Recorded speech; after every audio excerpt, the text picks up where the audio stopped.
Moby-Dick, or The Whale, by Herman Melville. Chapter 21, Going Aboard. It was nearly 6 o'clock, but only gray, imperfect, misty dawn when we drew nigh the wharf. "There are some sailors running ahead there, if I see right," said I to Queequeg. "It can't be shadows. She's off by sunrise, I guess. Come on." "Avast!" cried a voice, whose owner, at the same time, coming close behind us, laid a hand upon both our shoulders, and then, insinuating himself between us, stood stooping forward a little in the uncertain twilight, strangely peering from Queequeg to me. It was Elijah. "Going aboard? Hands off, will you?" said I. "Look ye here," said Queequeg, shaking himself. "Go away. Ain't going aboard, then?" "Yes, we are," said I. "But what business is that of yours? Do you know, Mr. Elijah, that I consider you a little impertinent?" No, I wasn't aware of that," said Elijah slowly and wonderingly, looking from me to Queequeg with the most unaccountable glances. "Elijah," said I, "you will oblige my friend and me by withdrawing. We are going to the Indian and Pacific Oceans, and would prefer not to be detained." Ye be coming back afore breakfast?" "He's cracked, Queequeg," said I. "Come on." "Hullo!" cried stationary Elijah, hailing us from when we had removed a few paces. "Never mind him," said I. "Queequeg, come on." But he stole up to us again, and suddenly clapping his hand on my shoulder said, "Did ye see anything looking like men going towards that ship a while ago?" Struck by this plain matter-of-fact question, I answered, saying, "Yes, I thought I did see 4 or 5 men, but it was too dim to be sure." Very dim," said Elijah. "Morning to ye." Once more we quitted him, but once more he came softly after us, touching my shoulder again, and said, "See if you can find him now, will ye?" "Find who?" Morning to ye," he rejoined, again moving off. "Oh, I was going to warn ye against, but never mind. It's all one, all in the family too. Sharp frost this morning, ain't it? Goodbye to ye. Shan't see ye again very soon, I guess, unless it's before the grand jury." And with these cracked words, he finally departed, leaving me for the moment in no small wonderment at his frantic imprudence. At last, stepping on board the Pequod, he found everything in profound quiet, not a soul moving. The cabin entrance was locked within. The hatches were all on, and lumbered with coils of rigging. Going forward to the forecastle, we found the slide of the scuttle open.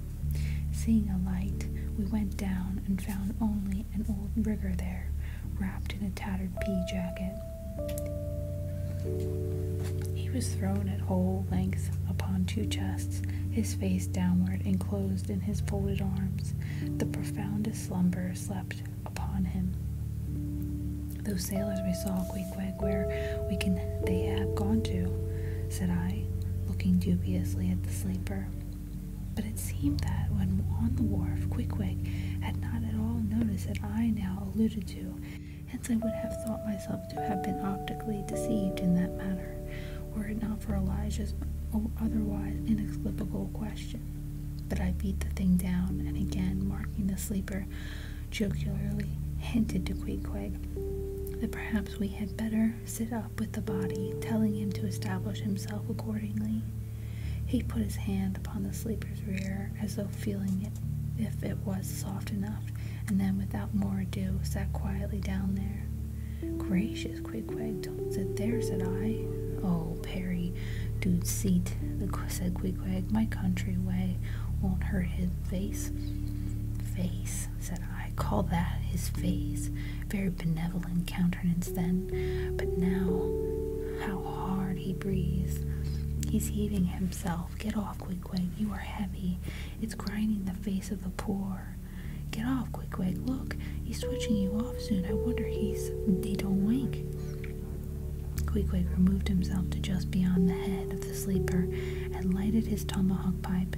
I sat at the feet, We kept the pipe passing over the sleeper from one to the other. Meanwhile, upon questioning him in his broken fashion, Queequeg gave me to understand that in his land, owing to the absence of the settees and sofas on all sorts, the king, chiefs, and great people generally were in the custom of fattening some of the lower orders for ottomans, and to furnish a house comfortably in that respect, you had only to buy up 8 or 10 lazy fellows and lay them around in the piers and alcoves.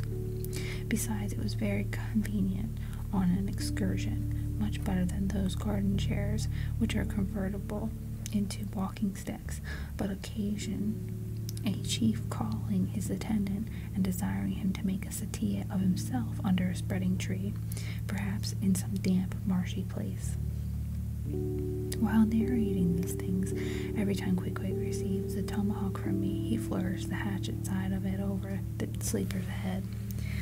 "What's that for Queequeg?" "Parry easy, Killy, oh, parry easy."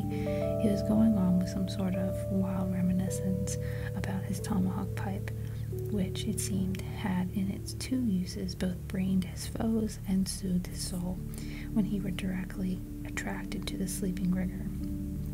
The strong vapor now completely filling the contracted hole, it began to tell upon him. He breathed with a sort of muffledness, then seemed troubled in the nose, then revolved over once or twice, then sat up and rubbed his eyes. "Hullo," he breathed at last. "Who be smokers?" "Shipped men," answered I. "When does she sail?" Aye, you're going in her, be ye?"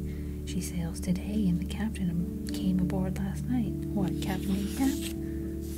"Who but him indeed?" I was going to ask him some further questions concerning Ahab when we heard a noise on deck. "Hullo, Starbuck's astir," said the rigger. "He's a lively chief mate, that, good man, and a pious, but all alive now, I must turn to." And so saying, he went on deck, and he followed. It was now clear sunrise. Soon the crew came on board in 2s and 3s. The riggers bestirred themselves, the mates were actively engaged, the several of the shore people were busy in bringing various last things on board. Meanwhile, Captain Ahab remained visibly enshrined within his cabin.